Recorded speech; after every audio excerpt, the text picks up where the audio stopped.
In a lot of ways, THQ's WWE SmackDown series is sort of like their version of EA's Madden NFL series.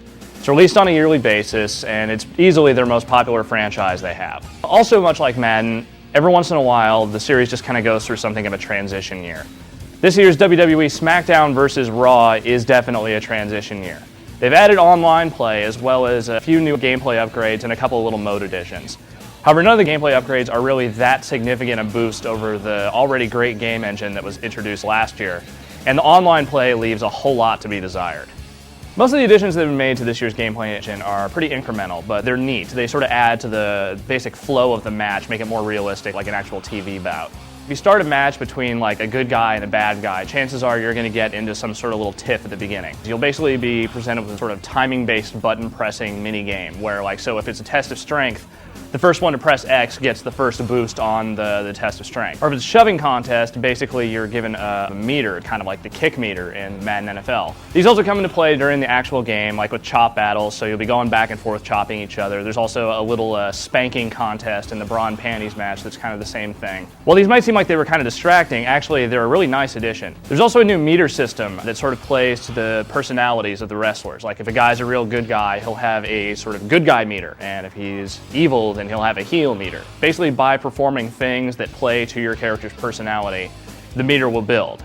So if you're a good guy, you do a lot of high flying, high risk maneuvers, basically anything that gets the crowd behind you, your meter will build. Likewise, on the heel side, if you do a lot of dirty tricks, complain to the ref, basically anything that would anger the crowd, that's how your meter builds. What does it actually build to? It depends on the character. If you're a good guy, you'll basically get some sort of temporary invincibility where you can't actually be attacked and you can do all kinds of crazy damage with your attack, sort of like hulking up. If you're a bad guy, you're basically given this special low blow move that is as powerful as a finisher and basically lets you pin an opponent almost immediately. Similar to the minigames, this is actually a pretty cool way to sort of reflect the characterizations and personalities of WWE superstars in a match. Overall, though, these are really the only changes to the gameplay. There's nothing here as significant as like the new grappling system that was introduced last year. The actual flow of the action in the matches is basically as it was last year. It's still the same kind of striking, grappling, Irish whip mechanics. Unfortunately, the AI also seems a little more deficient than it was last year. There are certain situations where the AI just kind of flubs. For instance, sometimes when your opponent has a weapon, he'll just kind of stand there over you while you're down. He won't actually hit you. The AI just doesn't quite take advantage of situations as well as it should. Easily the most touted feature that's been added this year is the online functionality, but unfortunately it is a pretty big disappointment. You go in and play either a single match or a bra and panties match. That's it. That's all you can actually play in the online mode. There's an extremely limited roster of arenas you can play in. You can only do the Raw and SmackDown ones. All the available wrestlers are online, and also you can take any created wrestler you want online, but it's just basic head-to-head play. Overall, this mode is just really disappointing because it just feels so 2001. There's no bells, no whistles, no nothing. The big addition to this year's season mode is the full addition of voice talent from the WWE. Every single character in the story mode has full lines of dialogue. They don't talk through text boxes anymore. They will talk to you just as they would like on TV. Congratulations on winning your match. I was watching it backstage and I've got to tell you, I really liked what I saw. Whatever character you choose for the season mode unfortunately only talks in text, but all the conversations with the other characters provide realistic voice work. There are also a couple of new creation modes included in the game. The creative pay-per-view is pretty much what it sounds like. You just create a match card within your selected arena with up to 8 matches on the card. There's also a create a belt mode where basically you can just design a championship belt of whatever your heart's desire.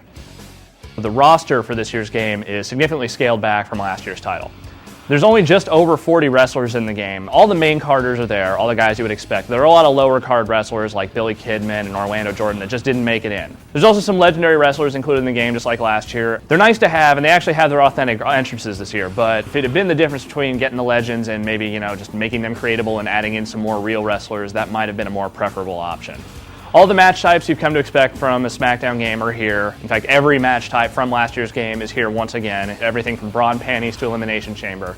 They've also added the parking lot brawl match this year, which is basically just a match that takes place in a parking lot surrounded by a circle of cars. You can just use the cars like weapons. You Irish whip guys into windows, bust tires, things like that. It's a pretty cool match. It's rare when you can call a game disappointing and great all at the same time, but that's pretty much what WWE SmackDown vs. Raw is. This is fundamentally a great game, but you can't help but feel like this game just isn't living up to its potential. There was such an amazing framework put together in Here Comes the Pain that just doesn't feel as well carried over into this year's title. If you enjoyed previous entries in the SmackDown series, you're going to like SmackDown vs. Raw, period. But if you're expecting something up to the level quality of Here Comes the Pain, you're going to want to taper your expectations a bit because it's just not quite that good.